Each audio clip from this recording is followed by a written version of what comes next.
Une tempête n'attend pas l'autre en Outaouais. 3500 patients de la clinique Medigo à Gatineau apprendront bientôt le départ de leur médecin. Avec tous les médecins qui partent, ça fait quand même 4 médecins. Le reste n'est pas capable, malheureusement, d'absorber tous les départs. La directrice médicale du groupe de médecine familiale explique qu'en raison de la loi 2, 2 médecins prendront prochainement leur retraite, une ira en Ontario et un autre quittera la médecine familiale pour travailler au privé. Les médecins de famille qui ne sont pas en mesure de référer leurs patients devront les avertir par écrit et leur donner un délai de 3 mois avant de partir. Ceux qui ne peuvent pas être pris par les médecins de la clinique ou les IPS de la clinique, à ce moment-là, on les avise et ils retournent sur le guichet d'accès à un médecin de famille.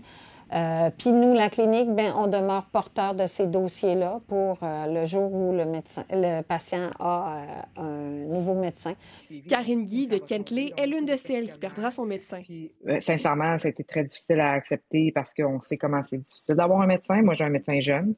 Donc là, c'est de repartir à zéro sur une liste de 15 ans d'attente, 10 ans d'attente. Donc Puis j'ai beaucoup de gens autour de moi qui attendent, des médecins depuis extrêmement longtemps, puis c'est extrêmement difficile quand on a des enjeux de santé. Plus de patients pourraient se retrouver dans cette situation. Selon le département territorial de médecine familiale de l'Outaouais, 55 médecins de famille de Gatineau comptent partir travailler ailleurs ou sont en démarche pour le faire. Des cliniques sont même à risque de fermeture, écrivent les directeurs de groupes de médecine familiale de l'Outaouais dans une lettre à la PDG de Santé Québec dont Radio-Canada a obtenu copie. Ils demandent de suspendre la loi 2, notamment en raison des pénalités financières qu'elle prévoit. Ni le cabinet du ministre de la Santé, ni Santé Québec n'ont répondu dans les délais à nos demandes. Quand on écoute les médecins, on est sur le bord des médecins. Quand on écoute le gouvernement, on est sur le bord du gouvernement. Fait que finalement, on est tout mêlés. L'Outaouais a été sous-financé depuis des années avec tous les partis politiques. Et maintenant, ils sont après. Ils veulent-tu assassiner le système, là? C'est le public qui en souffre.